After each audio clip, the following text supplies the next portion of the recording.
अस्सलामुअलैकुम। अली ज़ैब खान आपको आज साइंटिफिक मेथड्स इन अप्रोच के हवाले से लेक्चर नंबर 4 हमारा चल रहा है। ठीक है जी। और देखें, समटाइम्स क्या होता है कि हमारे पास कुछ प्रॉब्लम्स आ जाती हैं बायोलॉजी में, ठीक है, जिनको हम बायोलॉजिकल प्रॉब्लम्स कहते हैं। अब साइंटिफिक मेथड को समझने से पहले आप समझिए कि बायोलॉजिकल प्रॉब्लम्स क्या होते हैं। मतलब बायोलॉजिकल प्रॉब्लम्स हम कुछ ऐसे प्रॉब्लम्स को बोलते हैं जो कि किसी लिविंग ऑर्गेनिज्म की वजह से हो रहे हैं। मतलब सपोज कोई डिजीजेस आ गई, कोई नई बीमारी आ गई, ठीक है, किसी सोसाइटी में फैल गई या किसी जगह पर किसी इलाके में फैल गई। अब हम वो बीमारी किसी जानदार की वजह से हो रही है, ठीक है। तो हमने पता लगाना है कि ये बीमारी किस तरह हो रही है, कौन से जानदार की वजह से हो रही है और किस तरह वो इस बीमारी को फैला रहा है, किस तरह वो ट्रांसमिट करवा रहा है। तो ये होती है बायोलॉजिकल प्रॉब्लम्स। अब इन बायोलॉजिकल प्रॉब्लम्स को सॉल्व करने के लिए बायोलॉजी में एक बाकायदा एक प्रॉपर टेक्निक है, ठीक है, जिसको हम कहते हैं साइंटिफिक मेथड्स, ठीक है। इसको साइंटिफिक अप्रोच भी कहते हैं। Scientific approach in biology, exam में आपसे इस तरह का सवाल पूछा जा सकता है कि what are the scientific methods in biology या what are the scientific approaches in biology. इस तरह के क्वेश्चंस आपसे पूछे जा सकते हैं। नॉर्मली ये लॉन्ग क्वेश्चन में भी आपसे पूछा जा सकता है, ठीक है। तो नेम डिफरेंट है लेकिन कंटेंट इसका वही होता है, सिमिलर, ठीक है जी। तो ये है क्या डेफिनेशन, क्या है इसकी, a set of techniques used to ask and answer scientific questions, ठीक है जी। ये आपके सामने स्टेप्स लिखे होते हैं, ये एक सेट ऑफ टेक्निक्स या स्टेप्स हैं जिसमें क्या किया जाता है कि पहले सवाल पूछा जाता है और फिर उस सवाल का जवाब ढूंढा जाता है, ठीक है जी। इसको समझने के लिए, इस टेक्निक को समझने के लिए हम एक एग्जांपल भी यहाँ पर अपने पास रखेंगे, मलेरिया की एग्जांपल, ठीक है। फॉर सपोज करें, लेकिन जब मलेरिया शुरू में आया तो ये एक बहुत बड़ा प्रॉब्लम था। मलेरिया आज भी है लेकिन उस जमाने में ये बहुत बड़ा मसला था। ये एक ला इलाज मर्ज हुआ करता था, ठीक है जी। जब हो जाता था तो बहुत ज्यादा डेथ हो चुकी है मलेरिया की वजह से। तो ये एक बहुत बड़ा प्रॉब्लम था, ठीक है। अब सवाल ये है कि मलेरिया क्यों हो रहा है, कैसे हो रहा है और कौन करवा रहा है, ठीक है, और इसका हल क्या है। तो ये सवाल भी हो रहे हैं। अब इन सवालों के हमने जवाब ढूंढने हैं। तो ये जो सवाल है ये साइंटिफिक प्रॉब्लम है और अब ये जो जवाबात होंगे ये जवाबात ढूंढे जाएंगे साइंटिफिक मेथड के जरिए से, ठीक है जी। तो साइंटिफिक मेथड के जो हमारे पास स्टेप्स हैं उनमें सबसे पहला है ऑब्जर्वेशन। क्या है जी, ऑब्जर्वेशन। ऑब्जर्वेशन में उर्दू में हम इसको कहते हैं मुशाहिदा करना किसी चीज को। ऑब्जर्वेशन के लिए हम क्या टूल्स यूज करते हैं, हम यूज करते हैं vision, sight, smell, touch, taste and hearing वगैरह, ठीक है जी। ये हम क्या करते हैं, ये हम यूज करते हैं, ठीक है। विजन, साइट तो हमारे पास यहाँ सिमिलर ही है, ठीक है जी। तो इसमें क्या होता है कि हमें ऑब्जर्वेशन करने के लिए इन चीजों की नीड होती है, जरूरत पड़ती है, ठीक है जी। और हम क्या करते हैं, जो हमारे पास बायोलॉजिकल प्रॉब्लम है, यानी collect data in the light of biological problems, हम डेटा कलेक्ट करते हैं। जो हमारे पास प्रॉब्लम है हम उसके बारे में मालूमात जितनी ज्यादा हो सके उतनी हम इंफॉर्मेशन कलेक्ट करते हैं, ठीक है जी। तो उसके बाद हम क्या करते हैं कि जी हमारे पास जो ऑब्जर्वेशन है वो दो तरह की होती है। एक होती है क्वालिटेटिव और एक होती है क्वांटिटेटिव, ठीक है जी। क्वालिटेटिव से मुराद के अगर ऑब्जर्वेशन में हम किसी चीज को ऑब्जर्व कर रहे हैं तो हम देख रहे हैं कि उस चीज की क्वांटिटी कितनी है, या अगर वो उस चीज को कोई और इस्तेमाल कर रहा है तो कितनी क्वांटिटी में इस्तेमाल कर रहा है, ठीक है जी। और क्वालिटी में हम देखते हैं कि उसकी क्वालिटी कैसी है। यानी क्वालिटी और क्वांटिटी का फर्क देखने के लिए आप यूं कर सकते हैं कि अगर आप किसी किसी जगह से कोई चीज खरीदते हैं तो आप क्वालिटी क्वांटिटी को बताते हैं कि मुझे ये इतनी दे दो, ठीक है। तो ये मिकदार जो है ये तो क्वांटिटी है। अब क्वालिटी क्या है कि वो चीज है कैसी, वो गर्म है, वो ठंडी है, वो खट्टी है या मीठी है, या उसकी मतलब किस तरह से, ये उसकी क्वालिटी में आ जाती है, ठीक है जी। तो ऑब्जर्वेशन में हमारे पास क्वालिटेटिव ऑब्जर्वेशन भी होती है, क्वांटिटेटिव ऑब्जर्वेशन होती है। ये दोनों हम यूज करते हैं और इनके लिए हमें जो ज्यादा हेल्प मिलती है वो हमें इन चीजों से मिलती है, ठीक है।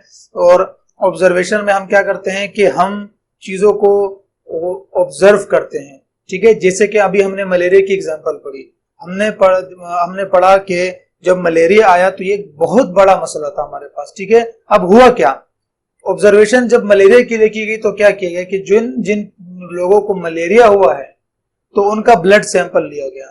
जब उनका ब्लड सैंपल लिया गया तो उसमें देखा गया कि उनके ब्लड में एक और एक्स्ट्रा चीज आ चुकी है, ठीक है जी। एक एक्स्ट्रा चीज आ चुकी है प्लाज्मोडियम, ठीक है जी। तो हमने क्या कहा कि तो हमने ऑब्जर्व किया कि मलेरियल जो पेशेंट है उनके ब्लड में प्लाज्मोडियम नजर आ रहा है हमें, तो ये हमारी ऑब्जर्वेशन थी। ऑब्जर्वेशन जब आप कर लेते हैं तो अपनी ऑब्जर्वेशन की बेस पर फिर आप अपनी एक राय देते हैं। कोई भी जो साइंटिस्ट है, आपसे मुराद साइंटिस्ट की बात हो रही है, कि वो फिर अपनी एक राय देते हैं अपनी ऑब्जर्वेशन की बेस पर, या एक गेस करते हैं, इंटेलिजेंट गेस करते हैं, जिसको हम कहते हैं हाइपोथेसिस। ठीक है जी, क्या कहते हैं? हाइपोथेसिस।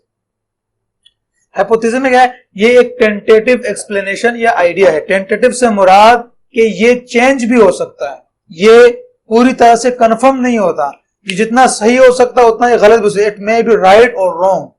ये जो हम गेस लगा रहे हैं और अपनी ऑब्जर्वेशन के बेस पर किसी चीज के बारे में जो हम गेस कर रहे हैं, तो अब ये गेस क्योंकि हमारी ऑब्जर्वेशन की बेस पर है, ये सही भी हो सकती है, ये गलत भी हो सकती है। अभी हमने इसको प्रूफ नहीं किया, अभी हमने जस्ट इसके बारे में जिक्र किया गया है। ठीक है जी।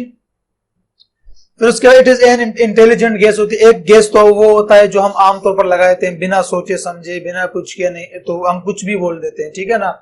लेकिन साइंस में ऐसा नहीं होता। आप बिना सोचे समझे या बिना किसी इंफॉर्मेशन की कोई बात नहीं कर सकते। अगर आपने कोई गेस लगाना है या कोई बात करनी है, कोई स्टेटमेंट देनी है, तो आपके पास उसका कोई प्रॉपर रीजन होना चाहिए। ठीक है जी। उसके बाद जैसे कि जब हमने अभी कहा कि जब मलेरियल पेशेंट के ब्लड सैंपल को ऑब्जर्व किया गया तो उसमें यह देखा गया कि उसमें प्लाज्मोडियम मौजूद है।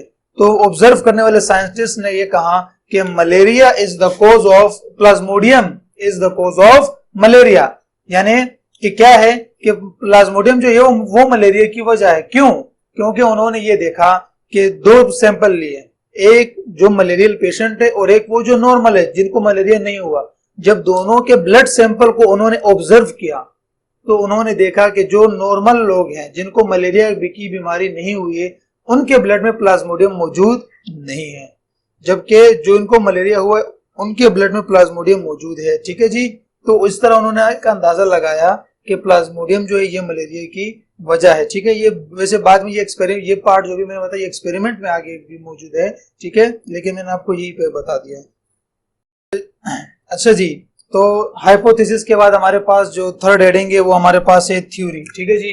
थ्योरी में क्या करते हैं, देखें, अगर हाइपोथेसिस में हमारे पास जो साइंटिस्ट ने जो बात कही है, अगर उसके पास उसके एविडेंस भी आ जाएं, अगर वो उसका एविडेंस भी कलेक्ट कर लेते हैं, तो वो बन जाती है थ्योरी। क्या कहते हैं? थ्योरी क्या है? Set of scientific assumption consistent with one another and supported by evidence. ठीक है जी। इसमें कुछ पॉइंट्स होते हैं एक साइंटिस्ट के जो वो अपने मफरूजात बताता है, लेकिन ये जो मफरूजात होते हैं ये इसके साथ वो कुछ एविडेंस भी प्रोवाइड करते हैं। ठीक है जी।